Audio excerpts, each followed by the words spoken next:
เรามีสติกำหนดรู้ในอิริยาบถทั้งสี่ยืนเดิ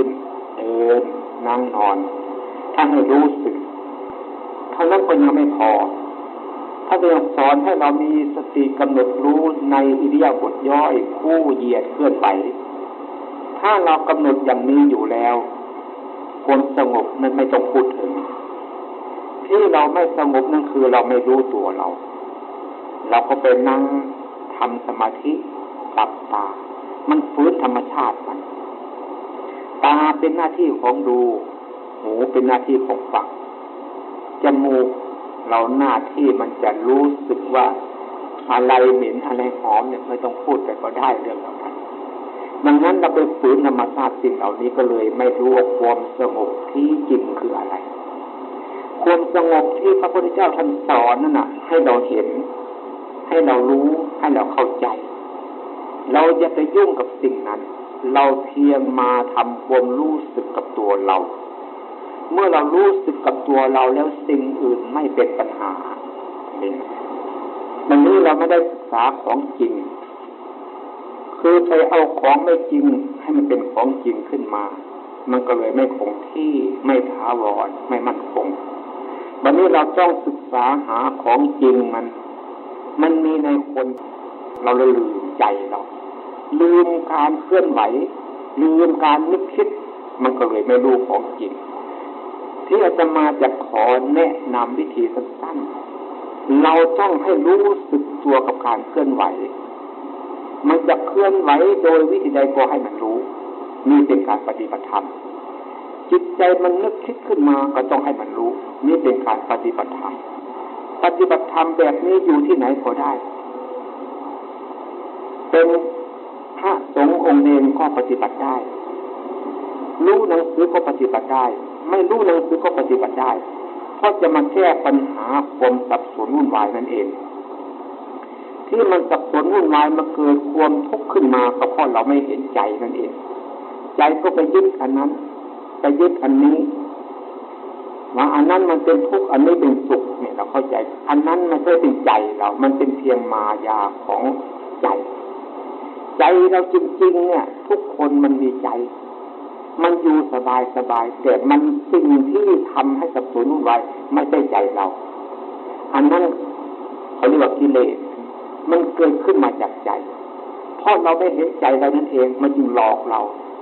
คนโบราณเขาพูดเอาไว้ว่าอย่างนี้จิตใจนี่ออกกลับได้ไหวดุจมีลานไขในต้นเราท่านควรบังคับกลให้จิตหมุนมาแต่ในทางข้างดีเพราะปล่อยให้จิตหมุนไปในทางข้างกีทำที่มีก็จากนี้จะหายสูญ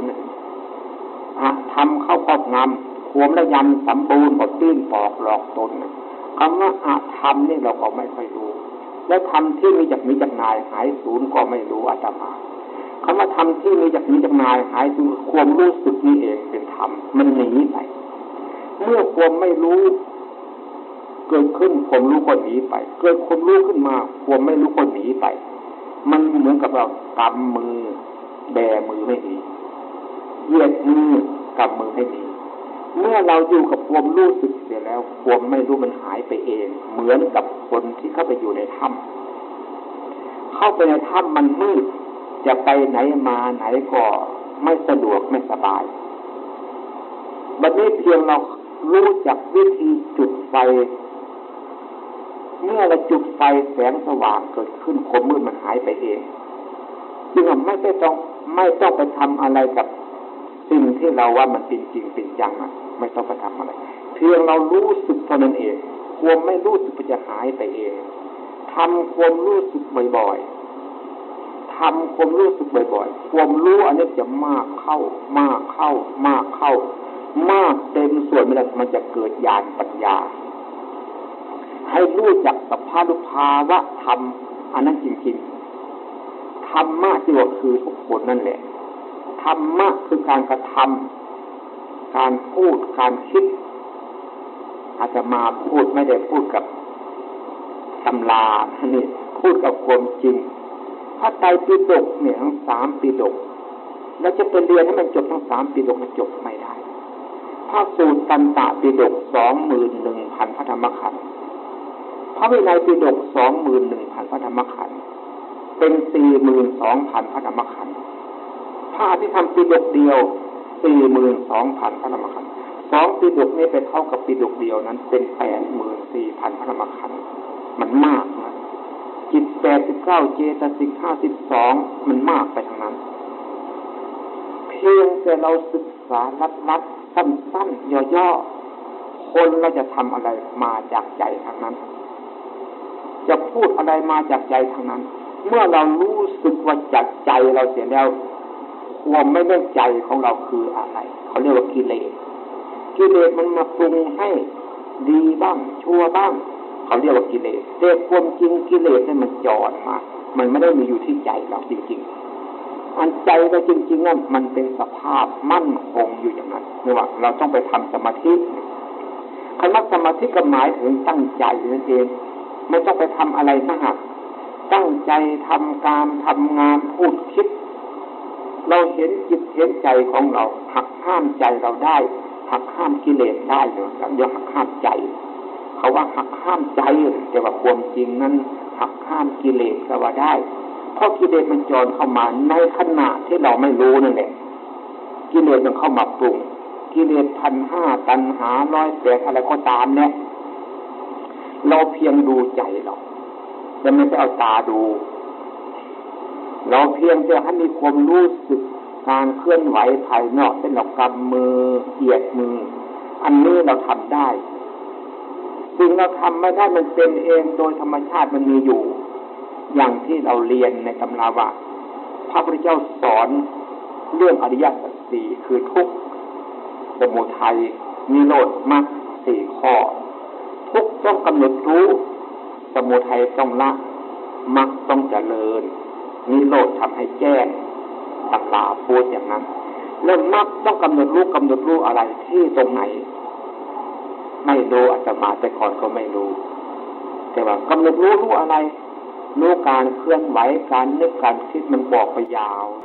ความจริงแล้วทุกต้องกำหนดรู้ให้เรารู้การเคลื่อนไหวนี่เองสมุทัยต้องละสมุทัยละตัวไหนละมันไม่ได้พอที่มันขึ้นไปเราก็ปรุงเป็นเรื่องไปเลยของเราเป็นกิเลสความจริงพระพุทธเจ้าท่านพูดมาท่านน้อยๆสั้นๆสมุทัยต้องละเรากำหนดการเคลื่อนไหวตัวนี้เช่นมันคิดกับเราปุ๊บเราจับแรงๆมันวางจากความคิดมันเอามาอยู่การเคลื่อนไหวตัวนี้ที่ว่ากำหนดรู้ตัวนี้ตัวนั้นไปทำอะไรมันไม่ได้พอดีมันมารู้สึกตัวนี้ตัวนั้นมันเต่ามันเองโดยสมุทัยต้องละมักต้องเจริญทำบ่อยๆมันเกิดญาณปัญญามันจะเป็นเองความเป็นเองมันมีอยู่ในคนทุกคนมักต้องเจริญนี่เราทำให้แจ้งทำบ่อยๆมันจะรู้สมุฏฐานของความคิดเมื่อรู้สมุฏฐานของความคิดแล้วเราเคยพูดว่าเป็นอกุศลธรรมเรียกว่าโทสะโมหะโลภะมันเป็นรากเหง้าของอกุศลแต่ทางสติสมาธิปัญญานี่มันเป็นรากเหง้าของกุศลมันตรงกันข้ามอยู่อย่างนี้เมื่อเรามีสติตั้งใจมีสมาธิคือดูเห็นปัญญาก็เกิดขึ้นเรียกว่าญาณของปัญญาคำว่าญาณปัญญาไม่ใช่อื่นไกลไม่ได้เหมือนอย่างที่เราไปเรียนกับตำราเนี่ยญาณแปลว่าเข้าไปรู้มันเข้าไปรู้เองคือเรากำมืออย่างเนี้ยอันที่เข้าไปรู้น่ะเรียกว่าปัญญารู้มากเข้าเขาเรียกว่าญาณปัญญาตัวอย่างนั้นธรรมดามันคำพูดให้เราจับใจความที่ว่าทุกต้องกำหนดรู้ให้เรากำหนดการเคลื่อนไหวกำมือบ้างพลิกตาบ้างหายใจบ้างเราจะจับของสิ่งต่างๆจะจับคนจับอันนั้นอันนี้ให้คนนั้นคนนี้ก็ต้องให้รู้เนี่ยทุกต้องกำหนดรู้พอดีมันคิดปุ๊บเราก็มาอยู่กับความรู้ตัวนี้ความคิดที่มันปรุงไปนั้นก็หายไปเองอันนี้สมุทัยต้องละมรรคต้องเจริญคนมันต้องมีการเคลื่อนไหวเรื่อยๆดีว่าในอิริยาบถย่อยเคลื่อนไหวโดยวิธีใดเราก็ต้องรู้แม้ตัวจิตใจมันจะนึกคิดขึ้นมามันก็ต้องรู้เพราะเราทำเนี่ยทำให้มันรู้เพราะของจริงมันมีอยู่ในคนทุกคนจริงยกเว้นไม่ได้คำว่าธรรมะเนี่ยเราไม่เข้าใจ อ้ธรรมคือการกระทำธรรมะคือจิตใจมันนึกคิดก็เป็นธรรมะคำพูดที่อาตมาพูดนี่ก็เป็นธรรมะที่พูดออกมาได้ก็เพราะใจใจมันเห็นใจมันรู้ใจมันเข้าใจคำว่าใจนี่มันจะพูดยังไงกันเรียกว่านามธรรมภาษาบ้านเรียกว่ากายกับใจ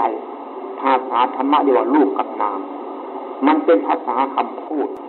ดังนั้นความจริงคนทุกคนไม่ต้องการความทุกข์แต่เราแก้ปัญหาเรื่องทุกข์ไม่ได้แก้ไม่ได้เพราะเราไม่รู้สมุฏฐานของความคิด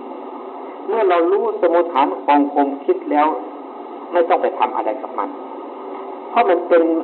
อยู่อย่างนั้นเพียงแต่เราจะไปยุ่งกับความคิดเท่านั้นเองนี่เราคิดขึ้นมาเรานอนบางครั้งนะนอนไม่หลับเพราะมันคิดอยากให้มันหยุดคิดอันอยากให้มันหยุดคิดนั้นอยากให้มันไม่หยุดคิดคือเราอยากคิดคือเราต้องคิดไปกับมันเราก็อยากให้มันหยุดมันจะหยุดได้ทำไมเพราะพระพุทธเจ้าท่านสอนว่าทุกต้องกำหนดเราไม่ได้มากำหนดตัวนี้มันก็เลยจะกำหนดตัวนั้นพอได้กำหนดตัวนั้นมันก็เข้าไปในความคิดตัวนั้นเขาเรียกว่าเป็นกิเลสคำว่ากิเลสที่ไม่ใช่มีตัวมีตน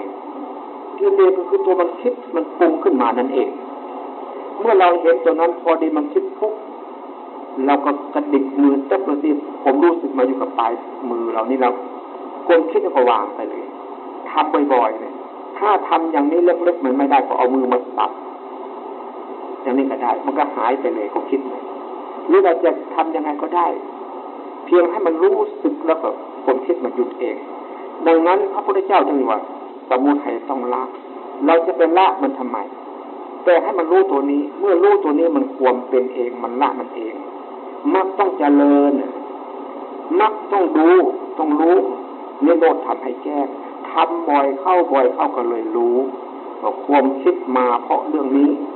ความคิดมาเพราะเรื่องนี้แล้วก็เห็นก็รู้เมื่อเห็นเมื่อรู้เหมือนแล้วธรรมดาเราเห็นสิ่งนี้เราไม่ต้องการจับไม่จับก็ไม่เป็นไรเราต้องการจับก็จับได้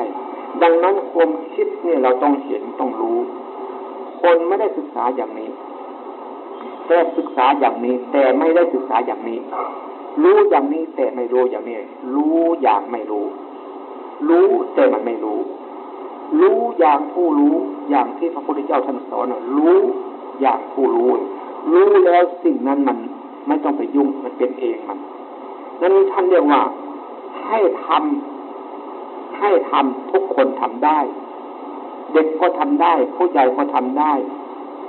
คนชาติใดภาษาใดถือศาสนาไหนก็ทำได้เพราะคนมันมีกายกับใจหรือมีรูปกับนามไม่ใช่ว่าคนถือศาสนานั้นแล้วทำอย่างนี้ไม่ได้คนถือศาสนานี้ทำอย่างนี้ไม่ได้ถ้าไม่บวชเป็นพระเป็นเณรเจริญไม่ได้อันนั้นถูกน้อยไม่ถูกมากการรักษาศีลก็มีจุดเดียวเท่านี้การให้ทานก็มีจุดเดียวเท่านี้การทำกรรมฐานมีความสงบกำเนิดมาจุดนี้การเจริญวิปัสสนาเพื่อให้เห็นแจ้งรู้จริงกับมาจุดนี้เมื่อมาจุดนี้แล้วก็เสร็จงานทั้งหมดเลยดังนั้นนะความทุกข์จริงๆแล้วทุกคนไม่ต้องการมันเกิดขึ้นเพราะเราลืมตัวเท่านั้นเองคำว่าลืมตัวนี่ไม่ใช่ลืมโดยไม่คิดถึงไม่ใช่อย่างนั้นลืมตัวในขณะทำพูดคิดเราเคยได้ยินได้ฟังกันว่าหน้าขอสมบูรณ์ทีนี้ผมละอายแก่ใจโอตปะโกมเกรงกลัวตัวบาปเราไม่ละอายแก่ใจเราบางคนคิดอิจฉาเบียดเบียนคนนั้นคนนี้เกรงไม่ละอายแก่ใจเขาไม่เกรงกลัวตัวคนนั้นคนนี้เขาไม่ละอายดังนั้นคนนั้นจะถือว่าเป็นมนุษย์ไม่ได้แต่เป็นได้เป็นคนเป็นได้หน้าตาแข้งขามือเท้าเป็นได้คนไม่มีความละอายเลยท่านว่าคลายคือสัตว์เดรัจฉานสัตว์เดรัจฉานเรียกทำอะไรมันก็ทำไปดูหน้าทีเดียวมันจะอุจจาระปัสสาวะที่ไหนมันก็ทำไปได้มันไม่ละอายคนเรามันจะทำอย่างนั้นมันไม่ได้มันต้องมีความละอายด้วยทีนี้ความละอายแก่ใจคนเราเป็นละอายแก่พรรคพวกเรานั่นเองไม่ละอายแก่ใจเราเมื่อเราเห็นใจเรามันนึกมันคิดเราก็เห็นหักห้ามมันได้เมื่อหักห้ามบ่อยเข้าความเคยชินเกิดขึ้นมาเหมือนกับพวกคุณ เรียนหนังสือก่อนจะได้มาเป็นพยาบาลเป็นหมออยู่ในโรงพยาบาลเจริญกรุงปัสสาวะนะเนี่ยไม่ใช่เรียนปีเดียวนะตั้งหลายปีแล้วยังมีความรู้มาได้เนี่ยวันนี้เราจะมาทำเพียงวันเดียวให้มันตำนานมันก็ตำนานไม่ได้ต้องทำบ่อยเราไปดูคนเจ็บคนไข้แล้วก็มือแล้วก็ไปจับแตะเท่ากับคนไข้ได้พูดกับคนไข้ได้มันคิดแล้วเขารู้ทันทีเห็นว่าคนนี้ทำไม่ดีเขาทำดีแล้วแต่ใจคุณมันไม่ดีเราก็ต้องดูใจเราคิดยังไงปุ๊บเราเห็นมันคิดไม่ดีแล้วจับเดรัจฉานแล้วนี่ไม่ใช่คนแล้วใจมันเป็นไม่ใช่ตัวคนเป็นอย่างว่าสัตว์มนุษย์สัตว์เดรัจฉานท่านบอกมนุษย์นี่ก็เป็นสัตว์ได้เลยไม่ใช่แขนขาหน้าตามือเท้าเป็นสัตว์ใจมันเป็นมนุษย์เนี่ยสามารถเป็นเทวดาก็ได้มนุษย์นี่สามารถเป็นพระอริยบุคคลก็ได้พวกเรานั่งอยู่ที่นี่บางคนอาจจะทำได้ให้จิตใจเป็นพระอริยบุคคลก็ได้ไม่ต้องยากวิธีที่อาจจะมาพูดนี้เราหนีจากความเป็นปุถุชนเข้ามาสู่ความเป็นพระอริยบุคคลก็ใช้ได้ปุถุชนคือผู้หนาผู้แน่นพูดอะไรไม่รู้เรื่องเขาเรียกปุถุชนปุถุชนเนี่ยพูดธรรมะเรื่องจิตเรื่องใจไม่รู้เขารู้แต่เรื่องให้ทานหรือรักษาศีลเขามาให้ทานแล้วก็มันมีสองอย่างทานอย่างสูงสุดไม่ใช่เกี่ยวข้องกับวัตถุทานแปลว่าให้อภัยแก่เขาไม่รู้เขาจึงทำเขาไม่รู้เขาจึงพูดเขาไม่รู้เขาจึงคิดต้องให้อภัยเขาบ้างอันนี้ว่าทานอย่างสูงสุดอย่างที่พวกหนูพวกคุณเนี่ยอย่างเป็นหมอหรือเป็นพยาบาลเอายาให้เขาก็เป็นการให้ทานอันนั้นเป็นทานวัตถุใครก็ทำได้อันนั้นแต่เรื่องจิตใจนี่มันทำไม่ค่อยเข้าใจเพียงให้เราเข้าใจว่าคำว่าทานเนี่ยอยากให้ทานก็มีจุดหมายรักษาศีลก็ไม่ศีลก็แปลว่าปกติถ้าเรายังไม่เป็นปกติจะมีศีลทำไมศีลอันนั้นมันเป็นศีลสมมุติอย่างศีลห้าปานาอาทินากาเมมุสาเป็นศีลสมมุติศีลแปดศีล10ศีล227จะรักษาเข่งขัดขนาดไหนก็ยังไม่เป็นปกติเมื่อไม่เป็นปกติแล้วเราคิดอะไรก็ไม่รู้แล้วจะถือว่ามีศีลไหมมีโดยสมมุติคำว่าศีลหมายถึงปกติคือกายแล้วก็ปกติใจแล้วก็เป็นปกติกายเป็นปกติเราจะไปจับอะไรต้องรู้สึกตัวก็ปกติจึงรู้สิคนไม่มีปกติจะรู้ทำไมใจมันนึกมันคิดมันนี่ใจเราไม่เป็นปกติเราจะรู้มันได้ไหมรู้ไม่ได้มันก็ทำไปตามสัญชาตญาณของสัตว์เท่านั้นเองเนี่ยท่านสอนเนี่ยไม่ใช่แต่มาจะมาพูดอะไรนะพูดให้ฟังเพียงว่าต้องการอยากฟังสมาธิคำว่าสมาธิก็หมายถึงตั้งใจไม่ต้องไปทำอะไรให้มากที่เราไปทำให้มากๆนั่นแต่ว่าเราไปทำกับคนผู้ที่รู้อย่างนั้นมาสอนหรือว่าศาสนาเขารู้อย่างนั้นเขาต้องสอนอย่างนั้นควรจริงพุทธศาสนาเนี่ยพุทธะแปลผู้รู้พระแปลผู้สอนคนสอนให้เขารู้ของจริงสอนโดยไม่ผิดพลาดเดี๋ยวพระจึงแปลผู้สอนคนโยมสอนกันก็ได้เป็นพระได้เหมือนกันพระไปสอนโยมก็ได้โยมสอนพระก็ได้พระอย่างที่ตัวหลวงพ่อเนี่ยเป็นสมมุติเขาเรียกสมมุติสงฆ์บวชแล้วก็ศึกไปศึกแล้วก็บวชเข้ามาอันนี้ว่าสมมุติสงฆ์อย่าไปทำลายสมมุติเอาเพียงให้คนเห็นเอาไว้บางคนไม่เห็นพระเจ้าพระสงฆ์สักทีเกิดมาจนตายก็มีให้เขาเห็นเพียงรูปแบบอันนี้ก็ยังดีแต่เราจะมาติดเพียงแค่นี้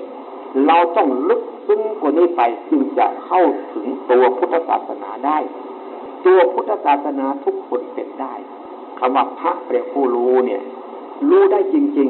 ๆอาตมาจึงพูดเมื่อกี้เนี่ยว่าพวกหนูพวกคุณเนี่ยเรียนหนังสืออย่างน้อยต้อง4 ปี5 ปีที่จะเขียนหนังสือถูกต้องวันนี้ไปเรียนพยาบาลเรียนหมอต้องหลายปีเข้ามาอีกแล้วจึงจะรู้โลกของคนเป็นอย่างนั้นอย่างนี้เป็นอย่างนั้นวันนี้เราไปทำสิ่งที่ไม่อย่างนี้มันจะไปรักษาอย่างนี้ได้ไหม